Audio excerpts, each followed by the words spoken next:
It's day 11 and it's time to check on the baby.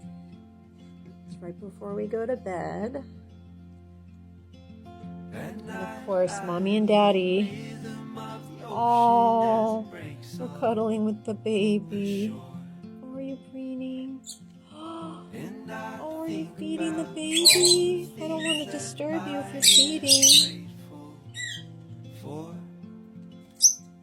Oh, she's feeding the baby. They say, hold on to the ones you love. It's the first time I've caught her feeding. That's how comfortable she is with me. She's not even disturbed by the light.